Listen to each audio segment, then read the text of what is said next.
नमस्कार। योग साधना में आप सबका स्वागत है। आज हम षटकर्म का जो 6 क्रिया बताया गया है शरीर शुद्धि के लिए, उसका एक मुख्य भाग है त्राटक क्रिया। त्राटक आप जानते होंगे, त्राटक बहुत ही उत्तम क्रिया है। इससे हमारे आंखों की शक्ति तो बढ़ती ही है, साथ साथ हमारे मस्तिष्क के विकार भी दूर होते हैं। यह मस्तिष्क शुद्धि और हमारे आंखों की शुद्धि और दृष्टि शुद्धि मीन्स दिव्य दृष्टि मिलता है। आप जानते भी होंगे, थोड़ा बहुत आंख खोल करके ये टक से देखना, इसे त्राटक कहते हैं। लेकिन हमारे ऋषि मुनियों ने क्या वर्णन किया है कि त्राटक का अभ्यास कितना देर करना चाहिए, कैसे करना चाहिए, एक्चुअल लिखा क्या हुआ है। तो चलिए हम त्राटक के बारे में देखते हैं कि त्राटक के बारे में क्या लिखा हुआ है।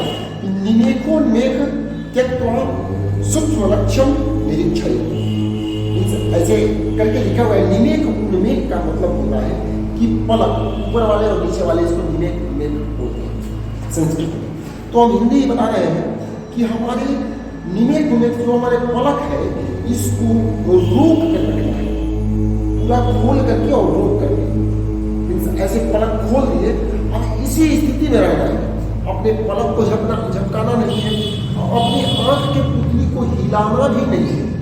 प्रश्न आता है ना कि त्राटक कितना देर अभ्यास करें, तो जब तक आंसू न गिरने लगे तब तक आंख खोल कर रखने का प्रावधान है। साथ साथ इसमें आगे लाभ भी बताएंगे क्या लिखा हुआ है।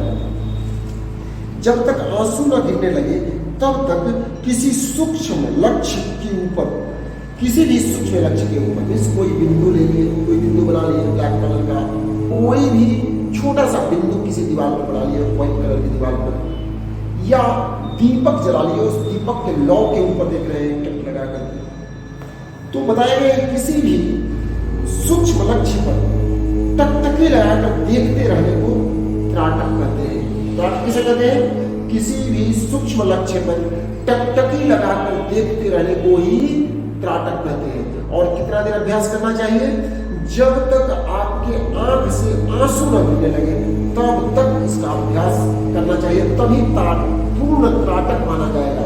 ये नहीं कि थोड़ी देर ऐसे किए फिर नीचे कर दिए। हाँ, एक और हम अपना पर्सनल अनुभव बता रहे हैं कि कुछ ऐसे कैसे कर रहे हैं और थोड़ी देर में पुतली गिर जा रहे हैं, तो इससे परेशान न होइए, दोबारा अभ्यास कर लीजिए, फिर दोबारा कीजिए। लेकिन जब तक आंसू न गिरने लगे तब तक, यदि गिर भी गया बीच में पुतली तो फिर से शुरू कीजिए।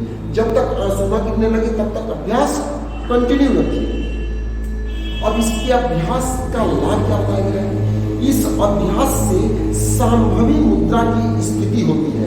सांभवी मुद्रा का हम अलग से बताएंगे, ये बहुत गूढ़ विषय बताया गया है। हमारे ऋषि मुनियों ने कुछ रहस्यों को बताया गया है कि सभी के समक्ष नहीं लेकर आना चाहिए।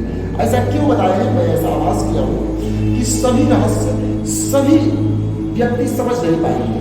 तो जो अनुभवी है, जो योग में कुछ ज्ञान अर्जित किया है, उसे ही सांभवी मुद्रा बताने का इस पुस्तक में प्रावधान बताया गया है। इसको गुप्त रखने का बताया गया है। हम सांभवी मुद्रा के बारे में अलग से बताएंगे। दूसरा क्या बताया गया है? इससे नेत्र के दोष का निवारण होकर, नेत्र के दोष तो दूर हो ही जाते हैं, दिव्य दृष्टि की भी प्राप्ति होती है। दिव्य दृष्टि क्या होता है? ऐसा नहीं होता कि आप भगवान जैसा दिखने लगे, लेकिन आपकी देखने की क्षमता, किसी चीज को देख करके समझने की क्षमता बढ़ जाएगी। आप प्रेडिक्शन करने में सक्षम हो जाएंगे, किसी के ललाट पढ़ने में सक्षम हो जाएंगे, उसको देखते ही समझ जाएंगे कि वो क्या सोच रहा है। यह त्राटक से लाभ होता है। तो ये रहा आज त्राटक के विषय में। तो आपको कैसा लगा जरूर बताइएगा। और योग से जुड़े रहना अत्यावश्यक है सभी के लिए। तो जुड़े रहे योग से, दूर रहे रोग से। धन्यवाद।